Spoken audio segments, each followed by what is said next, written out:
სალომე ზურაბიშვილი გაფართოებულ შეხვედრებს აახლებს. დღეს მთელი დღის განმავლობაში მეხუთე პრეზიდენტი კონსულტაციებს სხვადასხვა სფეროს წარმომადგენლებთან მართავდა. მათ შორის შეხვდა კრიტიკული მედია საშუალებების მენეჯერებს. მიუნხენში გამგზავრებამდე 3 დღით ადრე ზურაბიშვილი აგროვებს ფაქტებს და მტკიცებულებებს ხელისუფლების მხრიდან საკუთარი ხალხისადმი ტერორის შესახებ. ამ ფაქტებზე ზურაბიშვილი იმ მსოფლიო ლიდერების წინაშე ისაუბრებს, რომლებიც მიუნხენის უსაფრთხოების კონფერენციაზე შეიკრიბებიან. შეხვედრის დასრულების შემდეგ მეხუთე პრეზიდენტი მედიასთან გამოჩნდა და მისი განცხადებების შესახებ ნატალი ჯახუთაშვილი ისაუბრებს.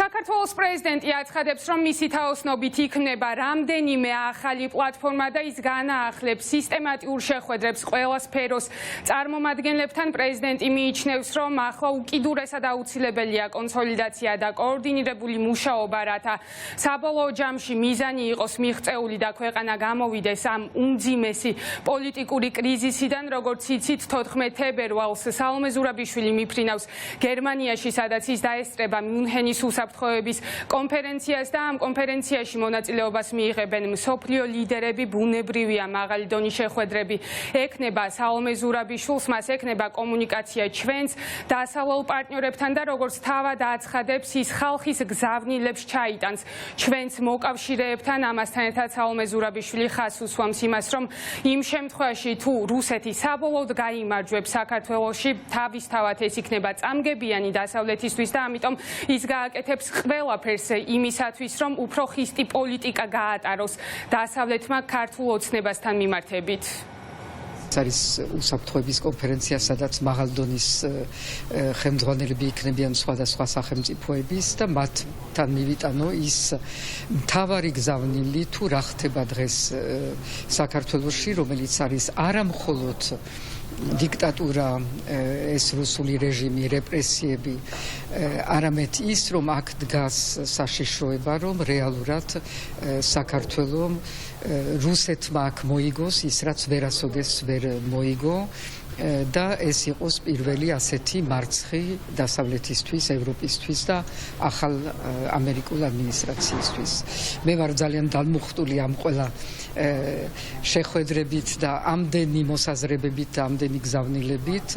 ძალიან სერიოზული პასუხისგებლობა არის, მაგრამ ამავე დროს ვარ ძალიან კმაყოფილი და ეს გრძელდება ხვალაც და ზეგაც, იმითი რომ ეს პლატფორმები, რომელიც იქმნება, არის პირველი რეალურად პოლიტიკური პროცესი და ეს კოორდინაცია, რომელიც დაიწყო, ეხლა ცოტა მეტად დავალაგებთ, ალბათ შემდეგ რო ჩამოვალ და ვაგრძელებთ ამ პროცესს და ეს არის ის პროცესი, რომელსაც ალბათ ყველა ელოდებოდა და რომელიც ჩვენი ყველასი ვალდებულება არის, რომ გავაძლიეროთ და ამითი ყველას დავეხმაროთ. დღეს საქართველოს პრეზიდენტი დახურულ ფორმატში რამდენიმე საათის განმავლობაში ხვდებოდა მედიას. ამ შეხვედრაზე შეკრებულნი იყვნენ როგორც ონლაინ მედიის წარმომადგენლები, ასევე კრიტიკული მედია საშუალებების ხელმძღვანელები და ისინი რამდენიმე საათის განმავლობაში მსჯელობდნენ იმაზე, თუ რა უნდა გაკეთდეს, რა ნაბიჯები უნდა გადაიდგას იმისათვის, რომ ქვეყანაში არსებული უმძიმესი მედია გარემო გაუმჯობესდეს. დღეს ყველასათვის ცხადია, რომ უმძიმესი და უმწვავესი პრობლემებისა და გამოწვევების წინაშე დგას თავისუფალი მედია და ქართული ოცნება ყველა მეთოდს იყენებს იმისათვის, რომ მოგუდოს თავისუფალი მედია, ჩაახშოს კრიტიკული ხმა, უკვე დემონსტრაციულად ებრძვის ქართული ოცნება თავისუფალ მედიას. ამის ნათელი დადასტურება ის, რომ სრულიად უკანონოდ არის დაკავებული მზია ამაღლობელი ჟურნალისტი, რომელიც უკვე ერთი თვეა შიმშილობს. არაერთი ფაქტი არსებობს იმისა, თუ როგორ უსწორდებიან ქუჩაში ჟურნალისტებს, ოპერატორებს. ეს საქმეები არის გამოუძიებელი. ამას ემატება მაგალითად ისიც, რომ ოლიგარქის რეჟიმმა უკვე დაანონსა ახალი საკანონმდებლო ცვლილებები, რომლის თანახმადაც ოცნება შეეცდება ცენზურის დაკანონებას და ბუნებრივია ყველა ამ საკითხზე ისინი საუბრობდნენ საქართველოს პრეზიდენტთან. ამის შემდგომ უკვე სალომე ზურაბიშვილმა მიიღო არასამთავრობო ორგანიზაციები და სამოქალაქო აქტივისტები და ეს ადამიანები თანხმდებიან, რომ დღეს პრეზიდენტის როლი არის ნამდვილად ძალიან მნიშვნელოვანი მთელ ამ პოლიტიკურ პროცესში სალომე ზურაბიშვილი არის საზოგადოების გამაერთიანებელი, მაკონსოლიდირებელი ფიგურა, რომელსაც აქვს რესურსი, რომ გადადგას რეალურად ქმედითი ნაბიჯები და რაც ყველაზე მთავარია, სალომე ზურაბიშვილს შეუძლია, რომ საერთაშორისო ასპარეზზე მაღალი დონის ტრიბუნებიდან მთელ მსოფლიოს გააგონოს ქართული საზოგადოების ხმა და ეს შანსი სალომე ზურაბიშვილმა მათი განცხადებით არც ერთ შემთხვევაში არ უნდა გამოტოვოს. საქართველოში გვაქვს საგანგებო მდგომარეობა, ყავს გადარეული, გადაფსიხებული ხელისუფლება, რომელიც დარბის ნაჯახით, ხო? ამკაცრებს კანონებს, კიდევ უფრო გაამკაცრებს, მედიას გვემუქრება, რომ აი საერთოდ ვეღარ იფუნქციონირებთ, რეალურად ამას გვეუბნება კანონს.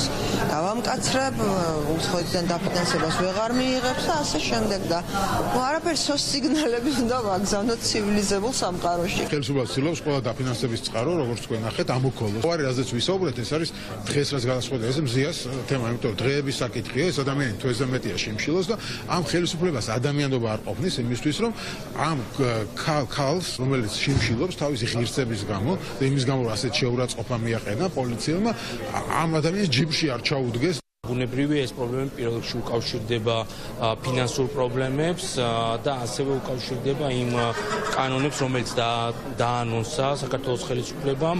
პრეზიდენტი დაუკვირდა იმას, რომ ჩვენი ხმა იქნება მისი მხრიდან გაჟღერებული ამ უმაღლეს საერთაშორისო ტრიბუნაზე. დასაფასებელია და ღირებული ქალბატონი პრეზიდენტის მცდელობა მიუნხენის კონფერენციაზე უკრაინის საკითხთან ერთად დააყენოს საქართველოს საკითხიც, რადგან ჩვენ ხედავთ, რომ ქართული ოცნების ხელისუფლება კვეთრად გამოხატულ ანტიდასავლურ კურსს ეწევა და ამ პირობებში დასავლეთისთვის, ამერიკისთვის, ევროკავშირის წევრი ქვეყნებისთვის საქართველოს საკითხის დღის წესრიგში დაყენება მნიშვნელოვანია. სწავლობთ სისხლის სამართლის პასუხისმგებაში მიცემული მოქალაქეების საქმეებს და ასევე მუდმივად ვამუშავებთ იმ პირთა სიას, რომლებიც ჩართულნი არიან სახელმწიფოს მხრიდან მოქალაქეთა ტერორში, იქნება ეს სისხლის სამართლის საქმეები, ძალადობის საქმეები თუ თუნდაც სამსახურიდან პოლიტიკური ნიშნით გათავისუფლებული საქმეები. ჩვენ ამ ინფორმაციებს მუდმივად ასევე ვაწვდით ჩვენ საერთაშორისო პარტნიორებს, რა თქმა უნდა საქართველოს პრეზიდენტსაც, ქალბატონ სალომე ზურაბიშვილს. რა თქმა უნდა განისაზღვრა გარკვეული პრიორიტეტები, რომელიც ასე ვთქვათ ჩვენი აზრით გვაქვს და ვისურვებდით, რომ ასე ვთქვათ აი ეს როგორც საზოგადოებამ უფრო მეტად გავაძლიეროთ, აი ესეთი რაღაცები ძირითად შემთხვევაში იყო სწორედ რომ ესეთი საზოგადოებასთან დიალოგის მცდელობა. ჩვენ გქონდა საუბარი მომავალ მიუნხენის კონფერენციასთან დაკავშირებით, სადაც პრეზიდენტი მიემგზავრება საქართველოს წარმოსადგენად. რაც ვფიქრობ ძალიან მნიშვნელოვანი კონფერენცია არის ქვეყნის უსაფრთხოებისთვის, რომელზეც სამწუხაროდ არალეგიტიმური მთავრობა არ არის მიწვეული, შესაბამისად ძალიან მნიშვნელოვანი არის ქალბატონი პრეზიდენტის იქ დასწრება. მოკლედ სალომე ზურაბიშვილმა განაახლა კონსულტაციები და ამ იერიდან საქართველოს პრეზიდენტი ისევ რეგულარულად შეხვდება როგორც პოლიტიკურ პარტიებს, ასევე სამოქალაქო საზოგადოებას.